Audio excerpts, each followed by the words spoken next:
Hello everyone. तो आज हम लोग स्टार्ट करने वाले हैं एक न्यू चैप्टर जिसका नाम है चैप्टर डिजीज़ेस काउजेज़ एंड कंट्रोल्स। सो ये क्लास 9th का चैप्टर है बायोलॉजी, जिसमें हम लोग जानने वाले हैं बीमारी, उनके होने की वजह और उन पे हम लोग कैसे कंट्रोल पा सकते हैं। डिज़ीज़ को पढ़ने से पहले हम लोग को ये जानना ज़रूरी है कि एक हेल्दी ह्यूमन बॉडी और एक डिज़ीज़ फ्री ह्यूमन बॉडी में क्या डिफरेंस होता है। ठीक है, कहने का क्या मतलब है कि एक हेल्दी बॉडी यानी एक हेल्दी इंसान और एक डिज़ीज़ फ्री इंसान के बॉडी में क्या अंतर होता है। फॉर एग्ज़ाम्पल, इसको समझने का सबसे आसान एग्ज़ाम्पल अगर हम लोग बोलते हैं, एक 100 मीटर रेस में अगर एक इंसान दौड़ने के बाद थक जाता है तो इसका मतलब हम लोग ये नहीं बोलते कि वो इंसान जो है या वो एथलीट जो है वो डिज़ीज़ मतलब उसको कोई किसी प्रकार का बीमारी है। इसको हम लोग ये बोलेंगे कि वो इंसान हेल्दी तो है लेकिन वो गुड हेल्दी में नहीं आएगा, मतलब गुड हेल्थ उसका नहीं है, उसका पुअर हेल्थ आएगा, यानी हेल्थ उसका थोड़ा सा कम है। ठीक है, अगर कोई इंसान 50 मीटर दौड़ने के बाद तुरंत थक जाता है तो इसका मतलब ये नहीं हुआ कि उसको किसी प्रकार का डिजीज़ है, इसका मतलब ये हुआ कि उसका हेल्थ का जो सिस्टम है वो थोड़ा सा लो है या पुअर है। ठीक है, तो हेल्दी और डिजीज़ फ्री में यही अंतर होता है। एक हेल्दी इंसान जो है वो बिना थके 800 मीटर का रेस दौड़ सकता है। एक एथलीट जो होता है वो कम से कम तो इतना दौड़ ही सकता है क्योंकि उन्होंने अपने बॉडी को ऐसा मेंटेन करके रखा हुआ रहता है। वही डिज़ीज़ फ्री इंसान का मतलब हो गया, डिज़ीज़ फ्री बॉडी का मतलब हो गया कि ऐसा ऐसा बॉडी या ऐसा ऑर्गेनिज्म जिसको किसी प्रकार का बीमारी नहीं है, लेकिन वो अगर 800 मीटर दौड़ता है तो उसके बाद वो थकेगा ही, स्वाभाविक सी बात है। तो यही इसका मेन डिफरेंस होता है, हेल्दी और disease free state of the human body. अब हम लोग बात करेंगे टाइप्स ऑफ हेल्थ के बारे में। अब ह्यूमन हेल्थ जो है वो 6 पार्ट्स में डिवाइडेड है, 6 हेल्थ मतलब कि टाइप्स में डिवाइड होता है। तो पहला होता है इमोशनल हेल्थ। इमोशनल हेल्थ का क्या मतलब है कि अगर कोई व्यक्ति ज़्यादा खुश होता है या ज़्यादा सैड होता है, उससे हम लोग उसको बता सकते हैं या उससे हम लोग डिटरमाइन कर सकते हैं उस पब्लिक का या उस पर्सन का हेल्थ। ठीक है, अगर कुछ ज़्यादा ही तो वो दुखी रहता है या कुछ ज़्यादा ही वो आजकल खुश रहता है तो इसका मतलब वो है कि उसका जो इमोशनल हेल्थ है, यानी कि अगर हम लोग बोले कि state of well being in which an individual realize his और हर ओन एबिलिटीज़। ठीक है, सेकंड वन है सोशल हेल्थ, यानी वो समाज में कैसे घुल मिल कर रहता है। अगर हम समाज में 2-3 व्यक्ति ऐसे प्रकार के होते हैं जो किसी से घुलना मिलना पसंद नहीं करते, वो अपने ही कमरे में बंद पड़े रहते हैं। वही दूसरे प्रकार के लोग होते हैं जो समाज में निकलते हैं, मिलते जुलते हैं, हंसी मजाक करते हैं, तो उससे भी लोगों का हेल्थ पता चलता है। तीसरा है स्पिरिचुअल हेल्थ। स्पिरिचुअल हेल्थ का मतलब है कि कोई इंसान पीसफुल यानी कि पीस में, शांतमय ज़िंदगी जीने में बिलीव करते हैं। कोई इंसान जो है वो मतलब कि अपने पर्पस के प्रति अवेयर रहते हैं।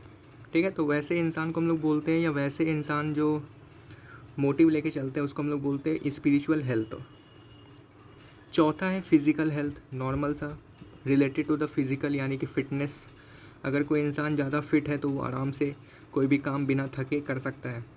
वही अगर कोई इंसान फिज़िकली फ़िट नहीं है या फिज़िकली उसका हेल्थ सही नहीं है तो वो कोई भी काम करने के तुरंत बाद ही थक जाएगा। पाँचवा है मेंटल हेल्थ। किसी भी इंसान का मेंटल हेल्थ सबसे इम्पॉर्टेंट होता है कि क्योंकि उसका माइंड ही उसको क्या करता है, तैयार करता है किसी भी फिज़िकल एक्टिविटी को करने के लिए। तो मेंटल हेल्थ पर्सन, जो मेंटल हेल्थ होता है वो भी एक तरीके से बहुत इम्पॉर्टेंट होता है किसी भी पर्सन के लिए। ठीक है, जो हम लोग को साइकोलॉजिकली वेल बीइंग एक पर्सन बनाता है, मतलब एक सभ्य इंसान बनाने में मदद करता है। छठा है इन्वायरमेंटल हेल्थ। इन्वायरमेंटल हेल्थ का क्या मतलब है कि अगर कोई इंसान ऐसे भी होते हैं जो समाज में यानी कि जो गार्डन में अगर बैठते हैं या आसपास में सराउंडिंग्स में फूल पत्ती घास वृक्ष ऐसे सब चीज़ देखते हैं तो उनको खुशी होती है या उनको थोड़ा मोटिवेट होता है, मतलब उनका माइंड जो है वो थोड़ा सा रिलैक्स होता है।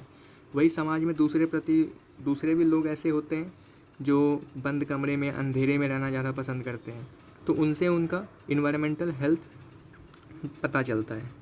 ठीक है, तो यही टाइप्स है हेल्थ का, emotional health, social health, spiritual, physical, mental and environmental health. अब हम लोग बात करेंगे किसके बारे में, पर्सनल हाइजीन और कम्युनिटी हाइजीन के बारे में, जिसके बारे में हम लोग हाइजीन चैप्टर में पढ़ चुके हैं।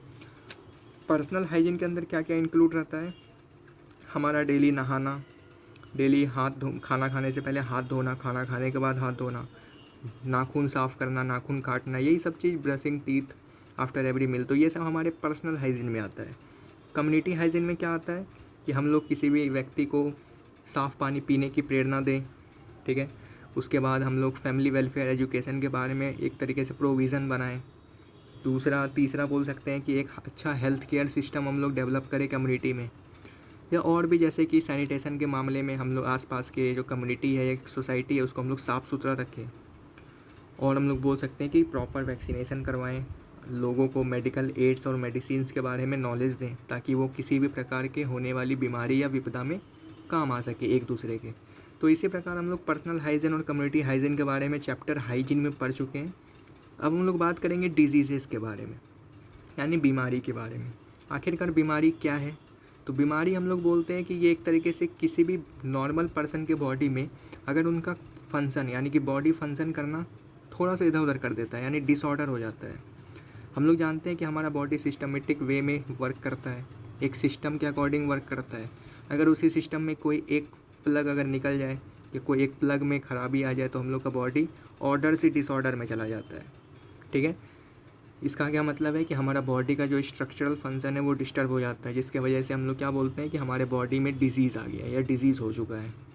ठीक है, अब डिजीज़ भी दो प्रकार के होते हैं, एक्यूट डिजीज़ेस और क्रोनिक डिजीज़ेस। अब ये एक्यूट डिजीज़ेस क्या होते हैं? तो एक्यूट डिजीज़ेस जो होते हैं ये बहुत शॉर्ट पीरियड ऑफ टाइम के लिए आता है, मतलब कि आया 4-5 दिन या 2 से 3 दिन रहा चला गया। ठीक है, वही क्रोनिक डिजीज़ेस जो होता है वो लंबे समय के लिए रहता है, कभी 1 साल रहा, कभी 2 साल, कभी लाइफ टाइम भी चला चला जाता है। ये सब डिजीज़ेस मतलब चलता ही रहता है। ठीक है, अब एक्यूट डिजीज़ का अगर हम लोग एग्जांपल की बात करें तो कोल्ड, कफ, फीवर, ये सब क्या है, 2-3 दिन ज़्यादा से ज़्यादा रहा, फीवर 1 दिन 2 दिन रहा, ठीक हो गया। लेकिन क्रोनिक डिजीज़ेज़ में अगर हम लोग बात करें, डायबिटीज़ लोगों को लाइफ टाइम रहता है, किडनी स्टोन ये एक तरीके का बीमारी है जिसमें पता नहीं चलेगा तुरंत कि आपको तुरंत ही सिम्टम्स दिखने नज़र नहीं आएंगे। ये लंबे पीरियड का डिजीज़ होता है और ये रैपिडली स्प्रेड नहीं करता हमारे बॉडी में। ये धीरे धीरे आपके बॉडी को खोखला करेगा, फिर आपको धीरे धीरे सिम्टम्स पता चलेगा 1 साल बाद, 6 महीने बाद, या इसी प्रकार से। तो ये सब जो बीमारी है इसको हम लोग बोलते हैं कि ये क्रोनिक डिजीज़ेज़ है, ये लंबे समय तक रहता है। ठीक है, ठीक भी होता है, ये नहीं है कि ठीक नहीं होता, ठीक भी होता है। लेकिन एक्यूट डिजीज़ेज़ में क्या है, ये शॉर्टर टाइम के लिए होता है और ये कभी कभार ज़्यादा सीवियर मतलब कि रूप भी ले लेता है, भयानक रूप भी ले लेता है। लेकिन क्रोनिक डिजीज़ेज़ जो है वो बहुत धीरे धीरे स्प्रेड भी करता है और ज़्यादातर ये स्लोली अपने समय के साथ चलते रहता है। अब यहाँ से हम लोग बात करेंगे तीसरे टॉपिक के बारे में, जिसका नाम होगा काउजेज़ ऑफ डिज़ीज़। आखिरकार डिज़ीज़ होने की क्या वजह होती है? तो डिज़ीज़ होने की 2 वजह है। पहला है इमीडिएट। अब ये इमीडिएट क्या होता है? तो इमीडिएट का मतलब हो गया कि अगर आपको किसी प्रकार का बीमारी हुआ, आपको लगा कि हाँ कोई प्रकार का हमको बीमारी है, तो आप फर्स्ट चेकअप जाके डॉक्टर से करवाइए। आपको वो तुरंत पता चल जाएगा कि हाँ कि मेरे अंदर किसी प्रकार का एक एक्सटर्नल काउज़ के वजह से या इंटरनल काउज़ की वजह से कुछ हुआ है, या कोई माइक्रो ऑर्गेनिज़म हमारे बॉडी में एंटर किया जिसकी वजह से कोई भी एक छोटा सा बीमारी हुआ है। ठीक है, तो एक इमीडिएट काउज़ हुआ। दूसरा होता है कंट्रीब्यूटरी। कंट्रीब्यूटरी में क्या हुआ कि आप किसी न किसी गलत हरकत के वजह से, या आप जैसे जंक फूड खाने की वजह से हो सकता है, या गंदा पानी पीने की वजह से हो सकता है, या आपको प्रॉपर बॉडी में न्यूट्रिशन नहीं मिला उसके वजह से हो सकता है। तो ये एक तरीके से ये मतलब कि कुछ हमारी ओर से जो मिसहैपेंस हो जाता है उसके वजह से ये कंट्रीब्यूटरी काउज़ होता है डिज़ीज़ के लिए। अब इमीडिएट में भी 2 टाइप्स होता है। इमीडिएट में क्या 2 टाइप्स है? तो पहला है इन्फेक्टियस एंड दूसरा है नॉन इन्फेक्टियस। इन्फेक्टियस में क्या मतलब होता है कि ये इन्फेक्शंस के थ्रू होता है, कोई भी बैक्टीरिया या कोई भी वायरस जो है हमारे बॉडी पे अटैक कर देता है।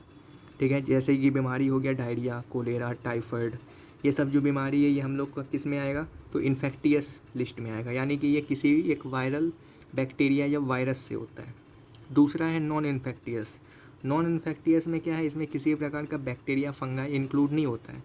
ठीक है, जैसे किसी भी पर्सन का हाई ब्लड प्रेशर हुआ तो इसमें किसी प्रकार का कोई भी बैक्टीरिया या फंगस का कोई काम नहीं आया। ये तो एक बॉडी का स्वभाव है कि आपका ब्लड प्रेशर कभी हाई गया, कभी लो हुआ।